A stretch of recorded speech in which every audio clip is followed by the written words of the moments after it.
ആഗോളതലത്തിൽ അസ്ഥിരത വർദ്ധിച്ചു വരുന്ന സാഹചര്യത്തിൽ ക്വാഡ് സഖ്യത്തിന്റെ പ്രാധാന്യം എടുത്തുപറഞ്ഞ് ക്വാഡ് ഉച്ചകോടിയിൽ പ്രധാനമന്ത്രി നരേന്ദ്രമോദിയുടെ അഭിസംബോധന.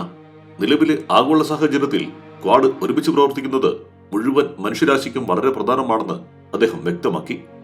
സ്വതന്ത്രവും തുറന്നതും സമ്പന്നവും എല്ലാവരെയും ഉൾക്കൊള്ളുന്നതുമായ ഇന്തോ പസഫിക് മേഖല കൂട്ടായ ഉത്തരവാദിത്വവും മുൻഗണനയുമാണെന്നും അദ്ദേഹം അഭിപ്രായപ്പെട്ടു. ലോകം സംഘർഷങ്ങൾക്ക് നടുവിൽ നിൽക്കുമ്പോഴാണ് ക്വാഡ് ഉച്ചകോടി നടക്കുന്നത്. ഈ സാഹചര്യത്തിൽ ജനാധിപത്യ മൂല്യങ്ങൾ പങ്കിട്ട് ക്വാഡ് ഒരുമിച്ച് പ്രവർത്തിക്കുന്നത് മുഴുവൻ മനുഷ്യരാശിക്കും വളരെ പ്രധാനമാണ്. നാം ആർക്കും എതിരല്ല.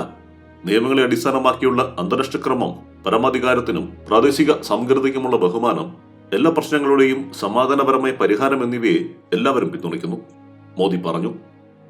ദക്ഷിണ ചൈന കടലിലെ സ്ഥിതിഗതികളിലും ക്വാഡ് നേതാക്കൾ ആശങ്ക അറിയിച്ചു. മേഖലയിലെ സൈനിക നീക്കങ്ങളെ എതിർത്ത നേതാക്കൾ വിഭവ ചൂഷണത്തിൽ ആശങ്ക അറിയിക്കുകയും ചെയ്തു. സമുദ്രാതിർത്തി തർക്കങ്ങൾ സമാധാനപരമായും അന്താരാഷ്ട്ര നിയമങ്ങൾ പാലിച്ചുകൊണ്ടും പരിഹരിക്കപ്പെടണമെന്നും നേതാക്കൾ ചൂണ്ടിക്കാട്ടി.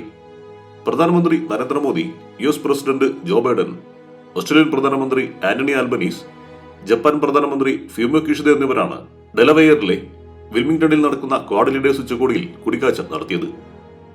ദക്ഷിണ ചൈന കടലിൽ അപകടകരമായ രീതിയിൽ സൈനിക പ്രവർത്തനങ്ങൾ വർദ്ധിച്ചു വരുന്നതായി നേതാക്കൾ ചൂണ്ടിക്കാട്ടി. സമുദ്രമേഖലയിൽ സമാധാനവും സുരക്ഷയും സുസ്ഥിരതയും ഉറപ്പാക്കണമെന്നതിലും അന്താരാഷ്ട്ര നിയമങ്ങൾ പിന്തുടരണമെന്നതിലും കൃത്യമായ നിലപാടുണ്ടെന്നും നേതാക്കൾ വ്യക്തമാക്കി. ക്വാഡ് ഉച്ചകോടിക്ക് മുൻപായി മോദിയും US പ്രസിഡന്റും കൂടിക്കാഴ്ച നടത്തി.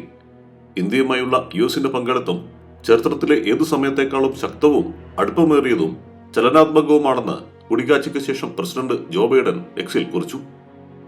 പ്രധാനമന്ത്രി മോദി, നമ്മൾ ഒന്നിച്ചേർന്ന് സംസാരിക്കുമ്പോഴെല്ലാം പുതിയ സഹകരണ മേഖലകൾ കണ്ടെത്താനുള്ള നമ്മുടെ കഴിവ് എന്നെ അത്ഭുതപ്പെടുത്താറുണ്ട്.